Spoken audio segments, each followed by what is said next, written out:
in every community a group of angelic troublemakers.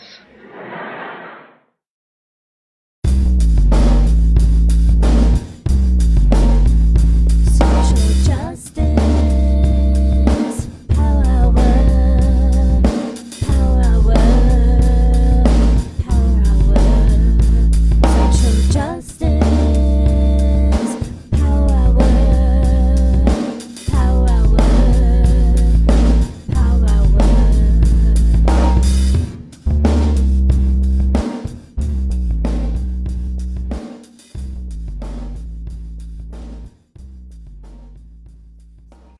Good evening to our friends on the East Coast. Good afternoon to our friends on the West, and good in-between time to our friends in the in-between spaces. Welcome, welcome, welcome, welcome to the Social Justice Power Hour. Welcome to the virtual headquarters of the Biodiversity Center for Social Justice. My name is Robt Seda-Schreiber. I'm the chief activist here and your host of the Power Hour, as I have been for the past 300 some odd episodes, many of them very odd indeed. Thank you for joining us. I know that there are a lot of folks already tuning in. I see the numbers exploding. I know that our guest tonight, Paul Kendrick, is a fave, and this book, 9 Days, The Race to Save Martin Luther King Jr.'s Life and Win the 1960 Election, is a brilliant book, and we're so honored to have Paul with us tonight. So thank you all for joining us as well. And since we have you, I do want to share a couple of things. First and foremost, it's been a tremendous week here on the Power Hour already. Last night we had an utterly fabulous conversation straight out of Newlins, with Maurice Carlos Ruffin. And then on Monday, my gosh, we had the Mutt's creator and wonderful human being, Patrick McDonald, talking about animal rights and environmental advocacy. So it's been a wonderful week thus far. So I guess Paul has a lot to live up to. And coming up on the show, though, before we start our conversation, I do want to let you know about what's coming up in the Power Hour, especially tomorrow night. Tomorrow night we have our old friend and self-professed two-hit wonder Jill Sobule coming back with Jill Sobule After Dark, an all-star benefit concert. And my gosh, is it all-star. We have John Doe from X, we have Dar Williams, we have Debbie Boone, we have Julia Sweeney, and we have Susanna Hoffs from the Bangles, just to name a few. It's going to be a really extraordinary evening of music and spirit and energy shared. So please do come out and join us tomorrow night. And then coming up in the Power Hour, this is going to be really meaningful. Given the tragedies we've faced in the past few weeks, we're thrilled to welcome Dave Cullen, the author of Parkland and Columbine, to the show to talk about gun safety and gun control. And then coming up further, Matteo Ascapor, who wrote this incredible biting satire that's equally parts heart-wrenching and incredibly funny, Black Buck. We also have coming up Halal Alan, who wrote The Arsonist City. We have Brian Broom. This book is going to blow up, my friends. Punch Me Up to the Gods. And then just today, we solidified this. Disha Flia is going to be here. Secret Lives of Church Ladies. Another extraordinary book. And here we go. Just yesterday, we put this together. Wayne Brady will be with us, so we're thrilled about that. And finally, do save the date. Virtual Pride 21 coming at you. We're going to have a great mixture of virtual community, and as safety and sanity allows, we're going to gather together in person for some live events as well and coordinate that. But we're going to be loud and proud this year, folks, because don't we need to be? So please save the date, June 12th. All right. And but tonight, let us begin this conversation. Paul Kendrick is a leader, speaker, and writer whose articles have appeared in the New York Times, Chicago Sun-Times, Washington Post, USA Today, among many, many others. Paul served in President Obama's White House Presidential Personnel Office, recruiting and developing talented, diverse teams of appointees for the administration. And he began his career at the Harlem Children's Zone, building their nationally recognized college success program, which is meaningful to us because, by the way, we have a wonderful community liaison, Sean Henry Miller, who just started working at Harlem Children's Zone. So it's a wonderful bit of serendipity.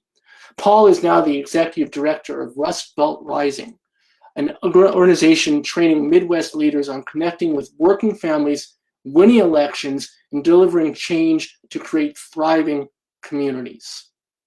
He and his father recently published their third book, the one I mentioned earlier, 9 Days, The Race to Save Martin Luther King Jr.'s Life and Win the 1960 Election. The first full recounting of an event that changed the course of one of the closest elections in American history, as well as the story of the first time King refused bail and came to terms with the dangerous course of his mission to change a nation. At once a story of electoral machinations, moral courage, and ultimately the triumph of a future president's better angels. 9 Days is indeed a gripping tale with important lessons for our own time. And we indeed hope to share some of those lessons tonight as Paul joins us on our Bayard Rustin Center for Social Justice Power Hour. So without further ado, and a lot less of my jabbering, thankfully, please join me in welcoming to our virtual community, Paul Kendrick. Paul, thank you so much for being with us tonight. Thank you. It's a joy to be with you. Thank you for the space you create for activists to be enlivened and inspired and to learn from each other. It's just a real joy to be in conversation with you. Thank you. We're really honored for you to be here. When I first read about the book, I immediately hit you up. And what was wonderful, I want to tell our community this, and hopefully you don't mind, you responded almost immediately. And we're so thrilled that we were raising up the name of Bayard Rustin, and you would be, in your words, honored to join us. So Mutual Inspiration Society, my friend. Because one of the things we're going to dig deep into this book tonight is the way that you amplify other voices. You have two superstars in your book. You have JFK and you have MLK, right? And for most folks, that would be more than enough. But what you choose to do, and we're going to get into, is the fact that you find all these other folks that were in and around that period that made a huge difference and perhaps were unrecognized before and not amplified before. So we thank you for that.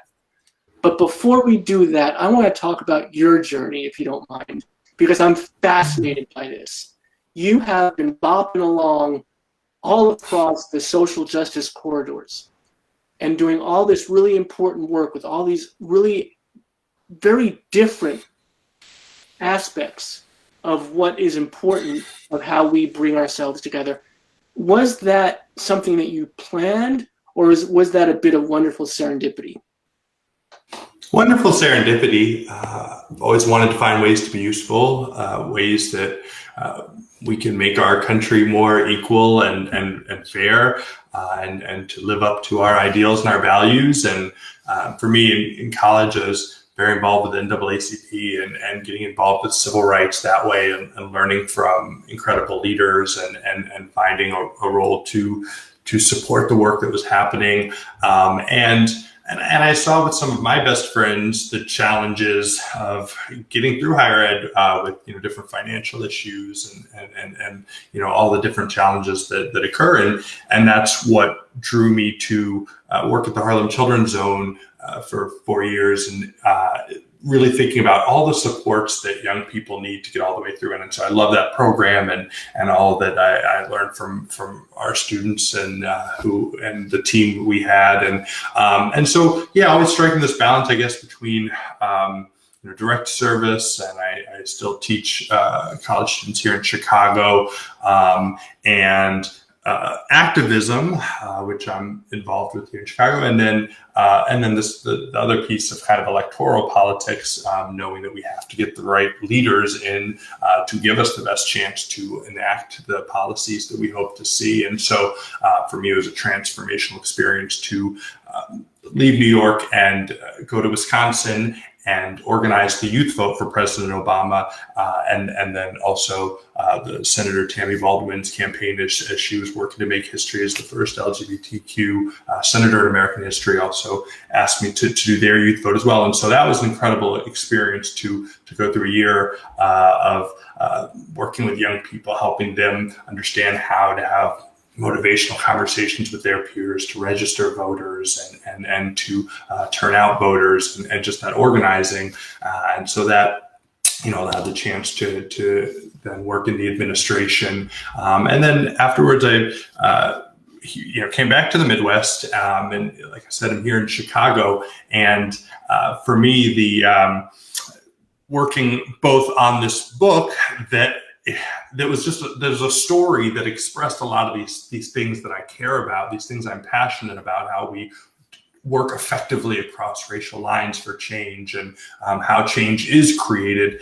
This was a story that told us a lot, but I was also worked on the Governor Pritzker's campaign to flip from Republican to Democrat our governor's office here in Illinois. And that led to this leading this organization, Rust Belt Rising, and helping local and state leaders across our region really be as strategic as possible of how we run the best campaigns we can, how we can connect with working people of all backgrounds and on the things that all families really want to see change delivered on to ultimately win and ultimately be making equitable change in our community. So they're all different ways to get at what I'm passionate about of allowing everyone the opportunity to succeed and making an equal America.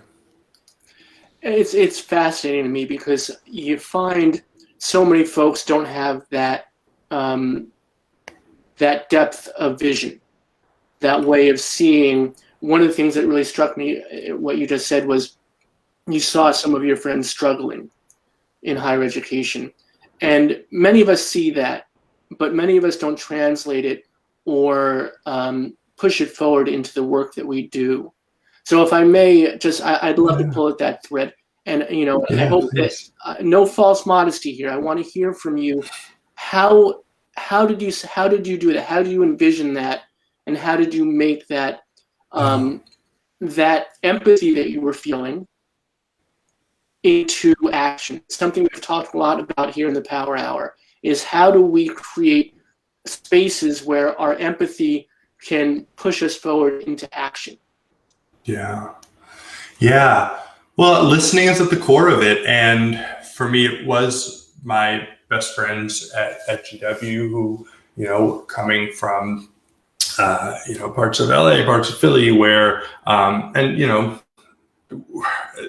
that there were going to be a lot of financial challenges to be able to stay there. There were different emotional things. There's different, traumas that happened back home, different things that they were dealing with, and just in the way that higher ed institutions, can be a really different place to step into that, culturally than, that isn't always as welcoming as it should be, and creating the sense of belonging that we want. And so, hearing these things, also understanding just the way sometimes, academic preparation, means that, and it's no reflections on anyone's capabilities, but we have to be able to take some of the help of the tutoring and the things to get caught up, knowing the different advantages and the way that resources are allocated in America that don't give us all the same equal preparation for college. And so for me, hearing the different things friends were dealing with, whether it might be depression, whether it might be the financial issue, it gave me a sense that really incredible people, talented people are, drop out and don't get through, are not kept in. The institution is not set up always to do the things to help, someone thrive.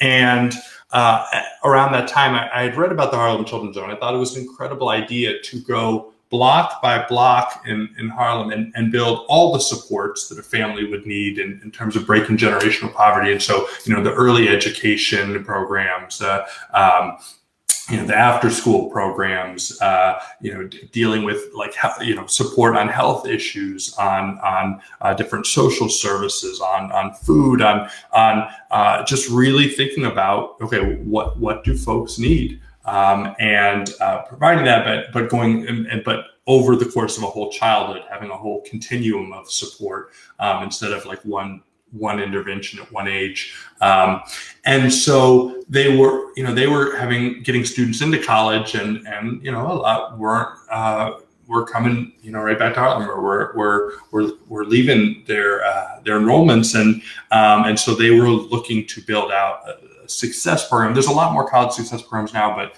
this is getting near 15 years ago. There wasn't as much on that, and so I did feel that just going through it with my best friends, who I lived with, but became like brothers, that were people that I love so much, just the things that they told me that when we put like listening, and not coming with our own assumptions and our own limited perspectives and thinking that's the expertise, but really taking in what other people's experiences are, it just drove me that this is an issue I want to really work on, and I want to help young people who can do incredible things in the world, but we can't let that moment happen where they might get overwhelmed by a different financial issue, and then just leave higher ed, and then not be able to do the dreams that they have and the things they want to do.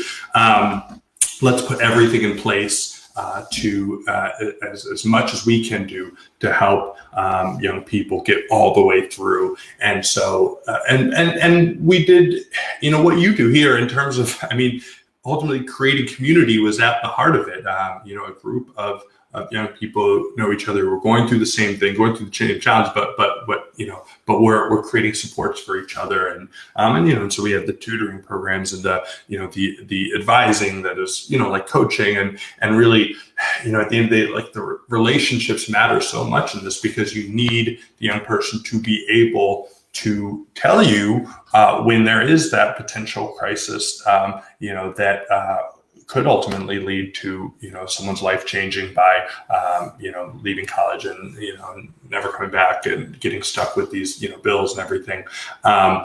So building these deep relationships, and also having a internship program, helping young people develop towards the career goals they had. Just kind of putting it all together with a great team and a great community, with a lot of love for the students, because that's what my friends and I kind of did at GW for each other. And in a lot of ways, it was kind of taking that. Everyone should have that community and that belief and support to be able to get to the goals that you have. So I'm gonna take a point off, because you didn't exactly answer my question. You reflected it back to your friends again, which is, I think, what the answer is. I'm getting that sense already, knowing you for only this short time. Yeah. Let me ask you this, and forgive me if I'm making a connection that's not there, but it seems to. Yeah, put a finer point on it. Yeah. You have written 3 books with your father. Yeah. So that seems to speak to a strong familial bond. That seems to speak to a vein that runs through your family. So was something from the way you were brought up that allowed you this deeper understanding of those around you? Mm-hmm. Well, it's hard to say what makes us who we are, and why we do the things that are in our heart. But I certainly, growing up with a social worker mother who really did, I think, instill in me that sense of learning things that we don't know, and Unitarian minister father who, where social justice is so much at the heart of kind of what I grew up with as our values. I think those things matter. And and from the start of my father and I's first book, all of them have this theme running through them and we can talk about this more tonight, but our willingness to work across racial lines, and so looking in history at those examples, but being willing to do it in our time, hopefully being inspired to do it, and because through history, I think we can learn about when it's done well and when it's not, and things that we should avoid. And we can see, I think, through clear eyes what really makes effective being able to bridge a lot of the things that keep us apart in America. And so it's not always an easy thing, but it's a powerful thing. And when we are able to kind of break down some of these barriers and create relationships and work together for change. And so, I think, but I mean, family, love certainly is at the heart of so many of these things. And it's certainly, my father and I, our relationship that allowed us to write these books was a powerful linkage, and as it was for my friends and I, for the supports we created in college for other young people who were struggling, looking for a place, and maybe not struggling, but did want a place that felt like home, and what we really sought to create in this college success program, to always allow people to know that there's someone who cares about them, and that we're going to figure our way through any challenge, and everyone should have people in their life that are helping them do that, because I've gone through challenges, you have, everyone does, and so what are the how do we create those spaces where that is animating that work that's done. I think that you hit it right there. You just said creating a home. And I love how you brought that out, because those of us that do come from that loving space, I had that same background when my parents were really motivated to show us, my brother and myself, love, but also show us what that meant in public and what that meant in our work. Yeah. So I love that you said that you want to create that for others. And I think that right there is really the microcosm of what it is, right? That we create this love that we get for others, that allows us to envision what that might look like. Yeah.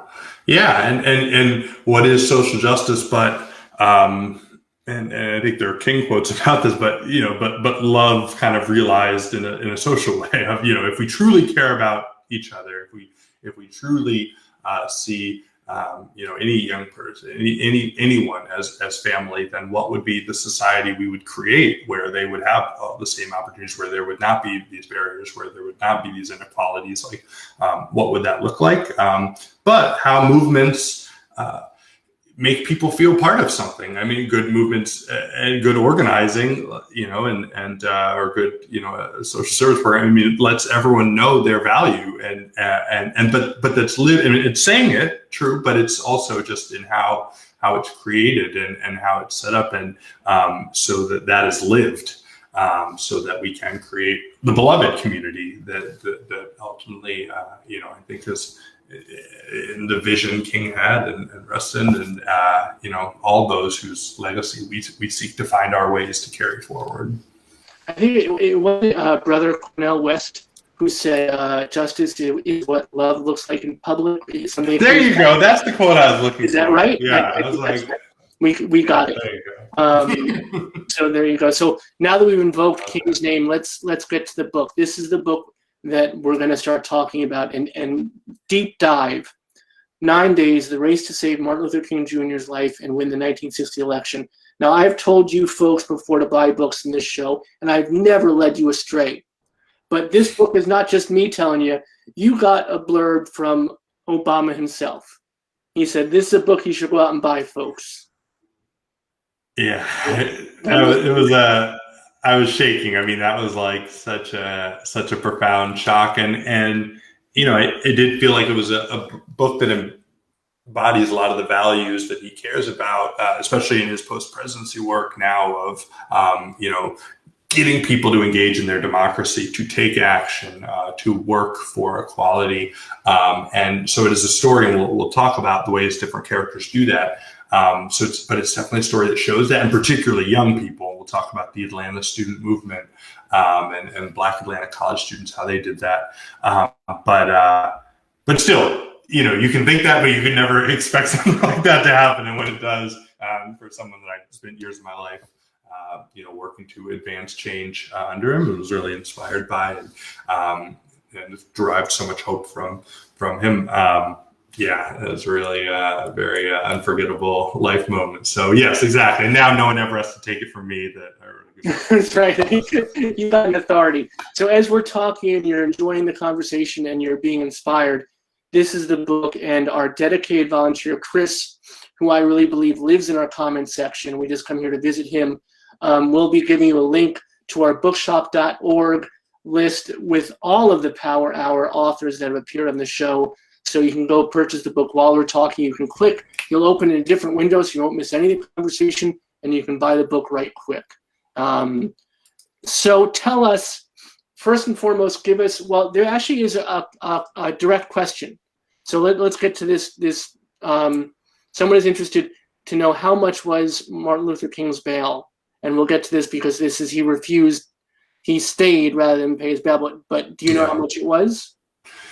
Well, I mean, so this is a central part of the book, is that it was the first time that King, that he decided to forego bail and go to jail, and so when the sit-in movement was happening, students were and Black Southern college students were deciding that they were going to go to jail. They had been inspired by what King did in Montgomery, but it was a few years on from that, and King was kind of searching for how he was going to really make national change and where this movement was going. And a lot of things, I think people have been connecting to that in the book, because that's very human as activists, that we're trying to figure out, like, is this working? Like, where is this going? How am I going to make the change that I'm striving for? But college students take this new approach, starting in North Carolina. In Greensboro, they sit down, they won't be moved, they go to jail, which was such a radical thing to do at the time. Like, we're so used to it now, the pictures, black and white photographs of the civil rights movement, that we really, I hope the book helps remind us how courageous that was to go into these Southern jails as Black women and men. But they're putting pressure on him. And so King had moved home to Atlanta from Montgomery. It would be easier for him to fly around the country to speak engagements. He could, share his father's pulpit at Ebenezer. But this movement's happening, and they're, they have a conference a week before, a SNCC conference, and they're all chanting, jail, no bail, jail, no bail, jail, no bail. And so in the second chapter of the book, you really go through this agonizing decision that King was faced with, because that, for a lot of reasons was a terrifying notion, but not just for physically. He was risking his life, but his father, was a leader in Atlanta, and he had kind of promised people in Atlanta, no civil strife's going to happen if my son moves home. Don't worry. And a lot of the older generation of Black leaders, they had, accommodations with the white politicians that, allowed what was a thriving community in Sweet Auburn Avenue, but was not equal. They could not go downtown and, sit at a lunch counter and order lunch, or take his daughter places she wanted to go to. So it is always the impatience of young people that say, okay, but it's not equality. Like, we have to force equality, but they are putting this pressure on King to do this with them, and so it was incredible to get to know some of these Atlanta student movement veterans, and in particular the person who started the movement, Lonnie King.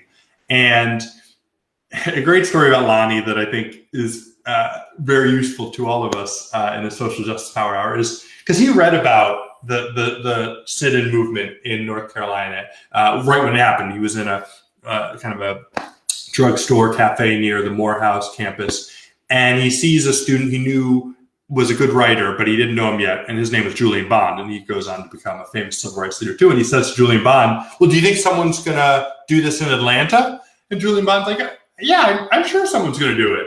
And Lonnie King is like, "Okay, let's call a meeting for tonight. I'll canvass this side of the cafe. You do that side of the cafe. Let's start signing people up." And I just love that because we can always assume, these things are going to happen, but like, are we really just ready to, we can step up and make it happen.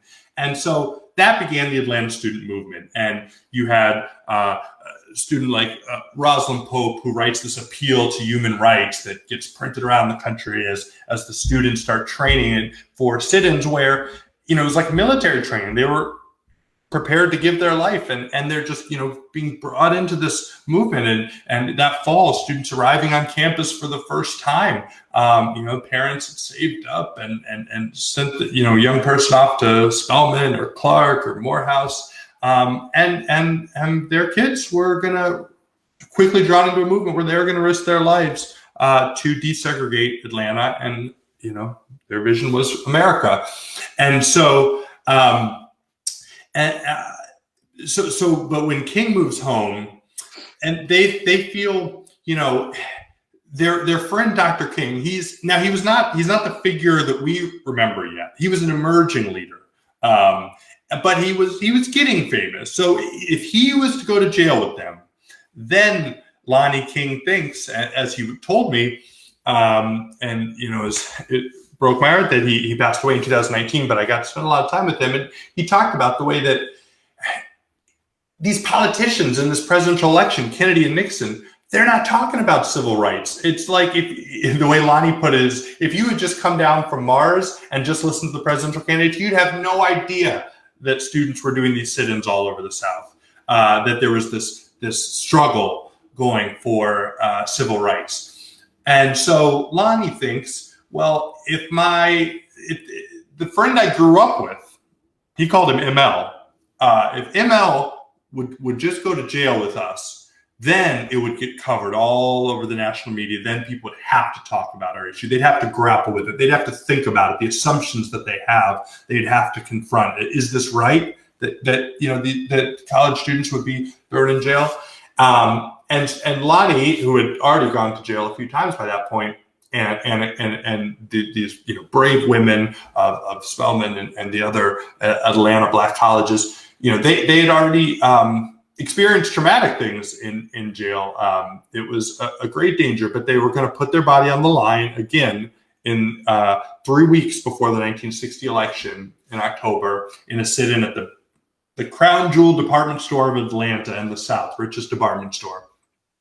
And they really pressure King. I mean, they're like following him around. They're showing up at his house. When he's going to the airport, they're there. And they keep telling him, bail, no jail. And so it's a really dramatic scene when Lonnie is essentially in a fight with Daddy King, who's just saying, leave my son alone. He's not going to do this. He promised he wouldn't do anything like this. That's dangerous. And of course, King doesn't want to leave his family, but he does know the things Lonnie is saying is right. And what Lonnie says to him is, Lonnie grew up in the Ebenezer Church, and Daddy King would give a sermon every year called "You Can't Lead from the Back, You Got to Lead from the Front," or "You can't lead from behind, You got to lead from the front." And he quotes it right back to Daddy King, and that was it. And Martin Luther King Jr. knew he was going to do this, and so I'm blanking on the amount of what the bail was. I've gone way departed from your question, but the point is that he didn't take the bail, and so they go down and they get arrested, and it's a major point in King's life that he says, no, we're not leaving the jail because this law is wrong. That doesn't allow us to go into the Magnolia Tea Room at Rich Department Store like everyone else.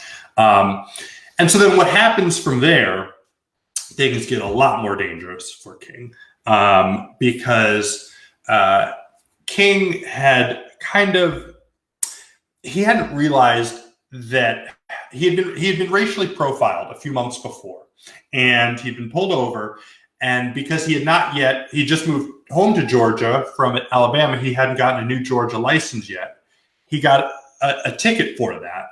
And then a judge gave him a suspended sentence. And he just didn't really understand, because it was unthinkable that a judge from a neighboring county could take hold of him, bring him to DeKalb County, and do what happened, which was sentencing him to 4 months in state prison. And Daddy King is now told by people, powerful people, that, they can quietly kill your son when he's there. And so that would put an end to his burgeoning career and take, their loved one from them. And so King he's woken up in the middle of the night. He's shackled, put in the back of a car, driven away from the jail. He thinks it was going to be the end of his life. He thought he'd never see his family again. This is a 31-year-old Dr. King. Had he not survived that night, there'd be no Birmingham campaign. There'd be no March on Washington. There'd be no Selma. There'd be no civil rights legislation. We don't know. We don't know what our reality would be. And so King is driven across Georgia, never told where he's going. It was a dark night of the soul, is the way Andrew Young told me what King experienced. But this would be transformational for him, because by facing down death, because he had refused bail, because he was going through this, and then the days he spent in this dangerous Reidsville State Prison, where we found all kinds of documents of the just the sadistic conditions that Black prisoners were under, the murders that happened, the experience on the chain gang that King was heading into. But King chose that, and so he made that decision. He was not a helpless bystander. He realized he had to do this, and when he gets through that night, and when he gets through this experience, then he can go on to Birmingham. Then we can have a letter from Birmingham jail. We can have the Birmingham campaign that would really move public will for support of civil rights, which again would do the thing that the Atlanta sit-in students were trying to do. How as activists do we focus people in on our issue? How do we make them confront it? And how do we gain sympathy to this cause? How do we help? How do we create a moral theater that helps people see what is right and what is wrong, and the things that they've taken for granted and that they've lived with their whole lives are wrong, and there should be change. And how do we get the public will so the politicians have to act on it? And so that's why it's a transformational moment for King that we take you through this journey in the story that I just think is really important to understand how the Dr. King we remember, how that happened, but helps us see the civil rights movement differently than sometimes it's portrayed in America, where it's all about Dr. King. But realize there were these young people who King listened to, who he supported. He didn't try to co-opt their movement. He was a mentor and a friend, and they loved him, and he loved them, and realizing that the way that Lonnie just started a movement, and women at Spelman and Minute Morehouse and all these Black Atlanta college students just showed up, and a couple days before that sit-in, Lonnie's and one of the women leaders, Herschel Sullivan, they're just recruiting at the library. Young people signed up to then go, and then they changed history. But understanding that there's this collective struggle in the civil rights movement, a lot of names we don't always know, and so centering them, their place in the story is really important to us. But then there's this campaign story going on at the same time, and so which is how the book came about, because I had gotten connected to a man named Harris Wofford, and this is how our interest in the whole book began. That Harris he had lived an amazing life. He was the link between King and Kennedy, because he had been an advisor to King. He's a really interesting guy. He's a white guy who was the first white graduate of Howard Law School, because he got really interested in Gandhi and he wanted to apply it to America, but he knew I can't just kind of theorize on this and think I'm going to make change. Like I have to actually ground myself in the Black community. Like I have to actually know people. This can't just be theoretical. And so he goes to Howard Law. He hears about a minister in Montgomery applying these principles. He starts writing King letters. He becomes a friend of King's and a helpful advisor. But then he goes to work on the Kennedy campaign, and they put him in charge of civil rights, along with a Kennedy brother-in-law named Sergeant Schreiber, who had been involved in a lot of interracial activities for equality, for desegregation in Chicago in the 1950s. They called him the two radical-in-law in the Kennedy family. But they realized as two white men, they were really failing at Black outreach. It was an untenable situation.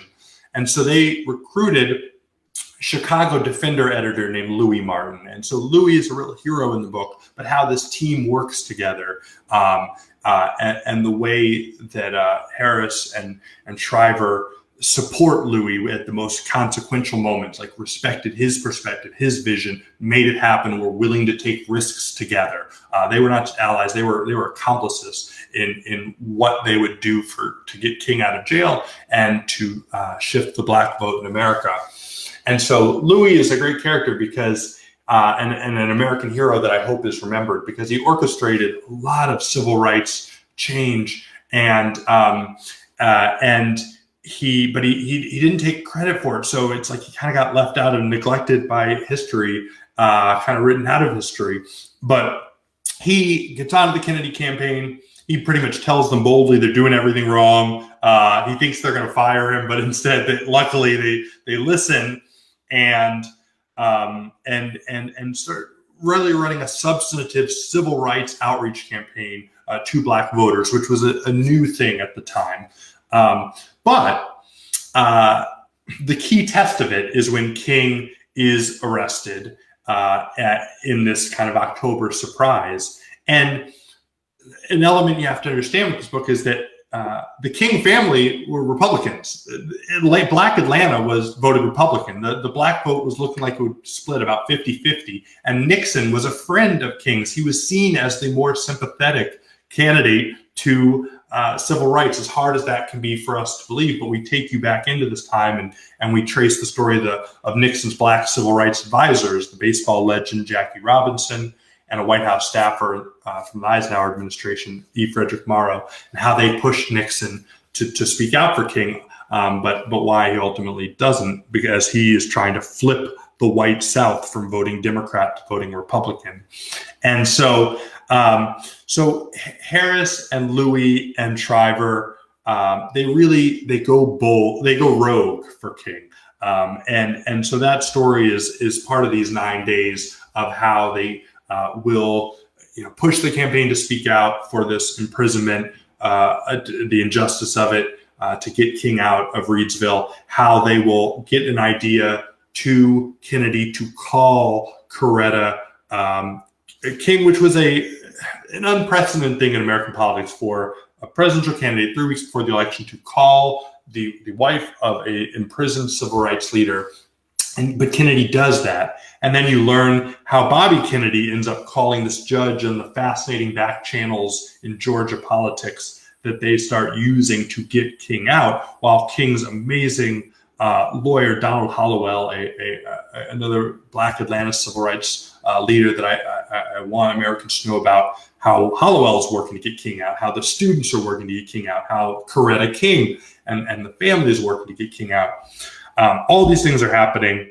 But when King does get out, Louis Martin had this incredible idea that they ought to do a pamphlet on this story of how Kennedy had a heart and Nixon didn't, and distribute it through Black communities, and without white voters ever finding out, so that they don't lose the white South, but they can swing Black voters. And Shriver, Sergeant Shriver, so Harris is like, this is a great idea. We got to tell Sergeant Shriver. Shriver says, we're not even going to tell my brothers-in-law. I'll get you the money. Let's do it. And so they risk the campaign. They risk their jobs. They risk everything. But we have to be bold, in the most critical moments, to distribute what's called the blue bomb. And so that's I think incredible moment in the book of the camaraderie of how they did it, and just the machinations of a great activist scheme of how you tell a story, because at the heart of getting people, I think, is you got to get to the heart of things. They have to understand emotion in politics, and they do. Kennedy does end up shifting a crucial percentage of the black vote from the previous election. And of course, the two parties are never the same. And so the book helps you also understand how we got the parties we have today, how the Democrats kind of became a party that someone like Louis Martin works within over the next 8 years to pass civil rights legislation, to put a black man, Thurgood Marshall, on the Supreme Court. How Louis was an orchestrator in a lot of that, and why Jackie Robinson was so disappointed by Nixon's cowardice. But Nixon lost that election, but by 1968, he is able to put his Southern strategy together. And that politics is sadly, tragically, still with us today, of the appeals to white fear and grievance, and just the continued reliance for more and more white votes from the GOP. But this helps us understand how we got there, how we got the Democratic Party we have, of where civil rights leaders went into as a vehicle to work towards equality and legislation for it. And so, but at the heart is always the activism, and I really want people. I think you'll be inspired learning about the Atlanta student movement, what the women went through in these jails, what Lonnie King set out to make happen, and how they changed Dr. King. So then how Dr. King, was able to lead a movement that changed America. Let me stop there. For one little question, I went deep, but you told me I could. So let's see what you think. Let's stop. This is the book we're talking about, 9 Days, The Race to Save Martin Luther King Jr.'s Life and Win the 1960 Election, by our guest tonight, Paul Kendrick, and his wonderful father, Stephen. Go buy it. You're obviously inspired right now by all of that. Chris is putting up a link in the comments section to our bookshop.org list. It's right there. You can click on the link without leaving the conversation. You won't miss a word of Paul's wonderful description of what's in the book. And there's so much more. I do want to pull out a couple of threads. You did mention in passing the Chicago Defender, which is this great newspaper, this black newspaper with incredible historical import that has not gotten, I think, enough due or respect for what it did and its place in history. So thank you for raising that up. I want to thank you also. One of the things that upsets me about the image that people have of King, and this is both literally and figuratively, you go to the monument in D.C., he's there in granite, and I feel like to me, it's not the representation of who he really was and who we need to see now. And your book allows us to see that. See the King, not the immovable leader, not the granite, but the man who was boots on the ground, feet on the ground, who had fear, who had doubt, who listened to others, who learned from others, and who was open. And that's what made him, I think, the great leader and the great man he was. Yeah, so true. And I noticed in the comments also, someone mentioned that they were inspired by hearing, Harris Wofford in the 90s. And, it was very profound to me that Harris Wofford, who passed, I spent these precious days with him over a couple of years in writing this book.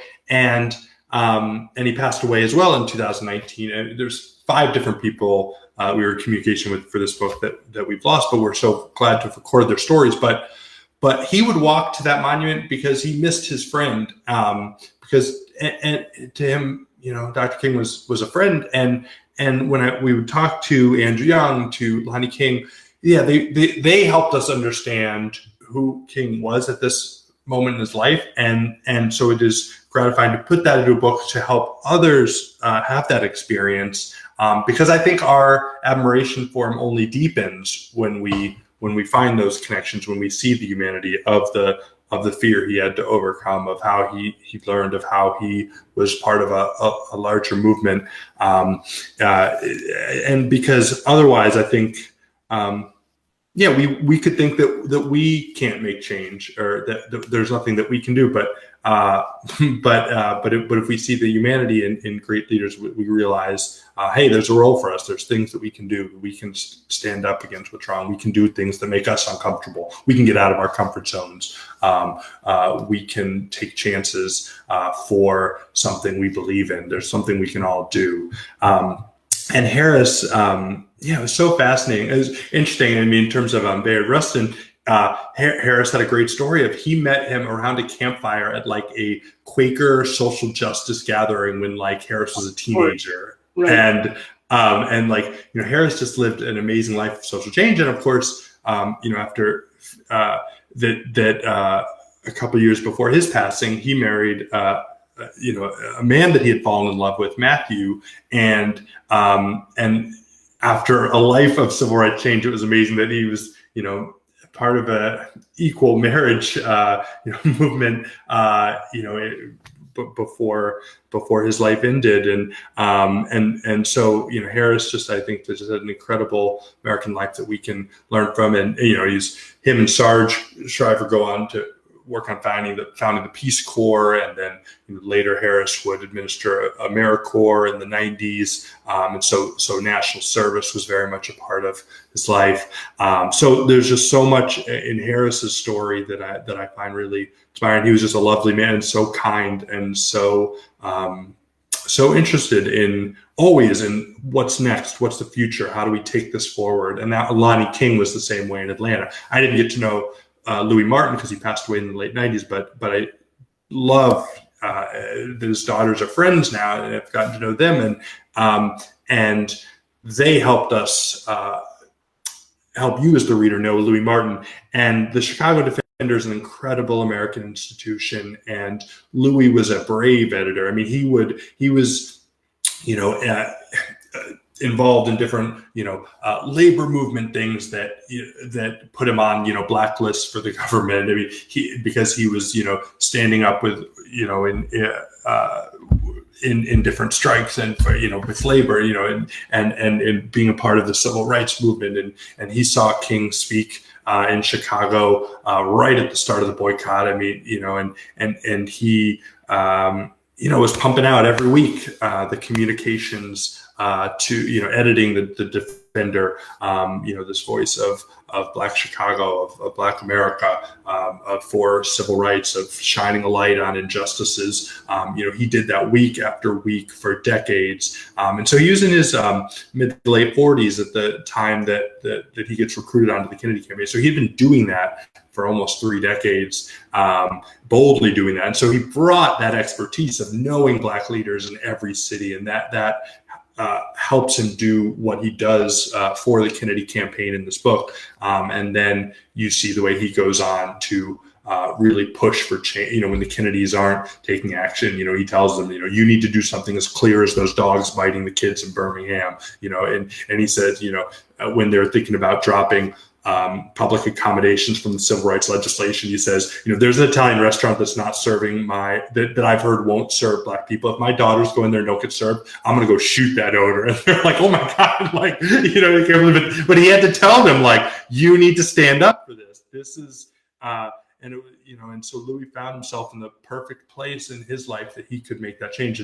But he shows how we can do that, through the written word, through storytelling, through being an insider, through behind the scenes, through supporting other leaders, the way he was, lifting up Dr. King, but finding a way to, and Harris, and he would raise money for Dr. King's movement and get support for it. Harris helped King go to India and helped him, forged this relationship with President Kennedy as they kept pushing on him to make change. So, but also putting his own body on the line and the Selma March. So again, I think there's a lot of, for us who care about social justice, I think there's a lot of characters in the book that you can find yourself in, and you can see the actions they take. And it helps us with new eyes then look at the social movements going on around us today and what more we can do. someone says, thank you for making all this history come alive. And it's true. This has been a brilliant conversation. And I want to ask you this, what sadly may be our last question. And I cannot believe how quickly this hour has gone. But while you were researching the book and you had a dedicated idea of what it was going to be, and I'm sure you had a map and an idea of what the journey is going to look like through the pages. Yeah. Was there a moment of epiphany? Was there a story that you had not heard, or a character or a person in history who is essentially a character in the book that surprised you, that brought you either greater understanding or even a moment of joy?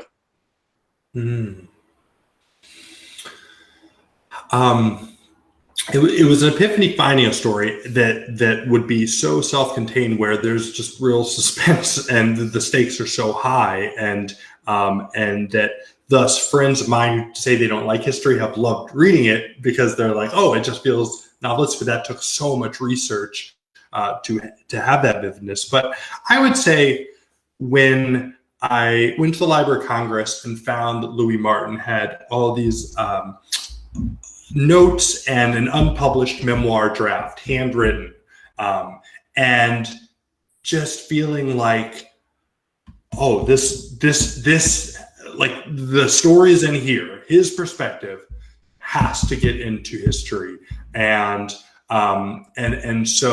knowing that he had kind of gotten left out of how we tell the 60s and the Kennedys and the civil rights movement, and so feeling like this is incredible stuff, and I want to get his role recognized, and his daughters felt that as well as I got to know them. And finding the trial transcript in Atlanta for King's hearing, and so you can see the brilliance of his lawyer Donald Hollowell. That was another moment where I felt like, wow, this is a dramatic scene that has to be told. And I would say, the things that someone like Lonnie King told me about leading this movement, starting it and sharing a jail cell with Dr. King, and the things they talked about, and the fear he had that he was going to get, that he might get his friend killed here, and Coretta's going to never forgive him, but the relief and how they greeted King, and that's probably one of my favorite moments of the book.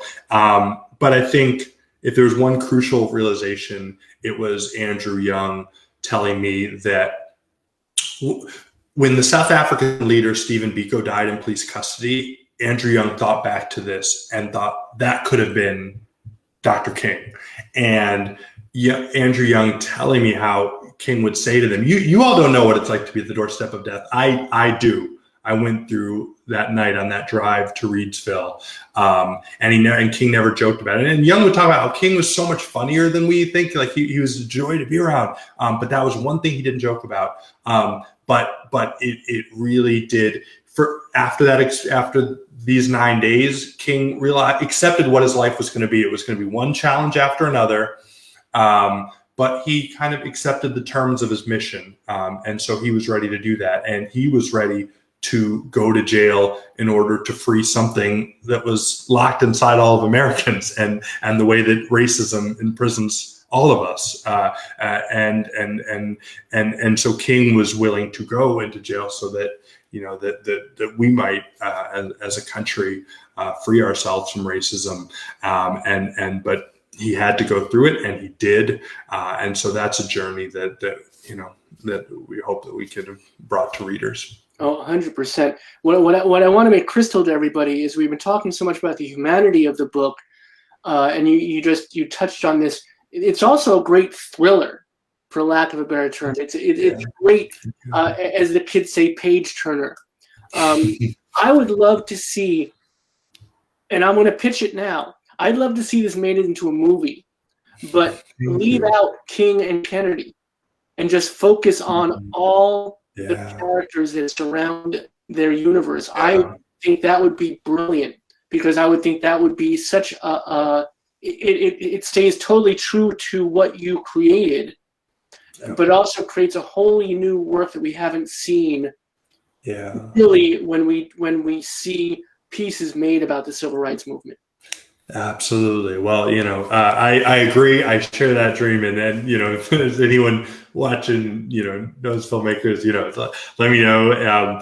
But I would love to see the electricity of the Atlanta student movement and how, organizing works, how it happens, um, so that as we see it, we will go create movements and we will generate something. Because as you see, to go back to our theme at the beginning, the home you can create for people, the family you can create in a movement. And, and I really think about the Black women of Spelman, how, again, they really undertook incredibly dangerous, at times traumatic, or in certain instances traumatic, bold, dangerous stuff in these jails. It had other elements of danger for women that people endured, but they brought so many people into the movement and were kind of a driving force of it. And so, yeah, I would love to see the Atlanta student movement on the screen. I'm hopeful for it. There's, we're gonna put that energy in the universe, and I hope things come together that will bring that visually to people. It's that one scene. It's that one scene with in the cafeteria. You take that side, and I take this side, and that's right. All of it. That's totally. That's all. And they did it, and they won. And they desegregated Atlanta within a year. That they, then they're part of the Freedom Rise and the way the Civil Rights Movement evolves that culminates in the Civil Rights Act and the Voting Rights Act. And so obviously inequalities remain. We need to pass voting rights legislation today. We need to pass police reform. Like there's so much we have to do to really make equality real. Lonnie would tell me, he said, I feel like I kind of put civil rights movement, in neutral, and our opponents went in overdrive. And so, he would push me like, what are we doing? And so there's lots for us to do, but I think we should as activists really study, victories, that triumphs that were unlikely given what these characters were born into and the change they made happen. And if we see that, then we know, what we can make change on the issues that we care about today. Okay, my friend, I will take this side of the cafeteria. You take that one. That's it. Let's keep going. Let's get organizing. Thank you so much for this evening. Thank you so much for the book. For all you do. This is the book again, everybody. 9 Days, The Race to Save Martin Luther King Jr.'s Life and Win the 1960 Election, by our guest tonight, Paul Kendrick, and his father, Stephen. Please give your father my regards. Please. Thank you. Yes. Thank you yes. very, very much with us tonight and sharing this incredibly interesting story that you're obviously very passionate about, and it reads on every page of the book. So thank you. Be well. We appreciate being in the space with you. Thank you so much, Robert, for all you do to convene it. So everybody, that is now our friend Paul Kendrick. This is the book one more time. Go buy a copy. Buy one for a friend. Buy one for an enemy who will become a friend. Buy one for your bookshelf to have after you read this. It's going to be so dog-eared, you're going to want a new copy. And most especially, as I always say, as much as we want you to support our authors and support Paul tonight, make sure your local library has a copy. So you call them up and you say, hey, do you have a copy of 9 Days? And if they say they do not, you simply say, as a patron, please do purchase a few copies. Because even though we do want everyone to support authors, there's some people cannot afford to buy every book. And this gives them a conduit to experience this fascinating and lovely piece of work. Thank you all for joining us tonight at the Power Hour. Do remember, we are here 7 p.m. Eastern, 4 p.m. Pacific every single weeknight. And we want you to come back and share a virtual community with us. So please do. So until tomorrow, be good to each other, be good to your families, chosen or otherwise, and most especially, and this is very, very important, and many of us do not take stock in it, but be good to yourselves. You need it, and we need you here with us. Until tomorrow, my friends, much love and respect. We need in every community a group of angelic troublemakers.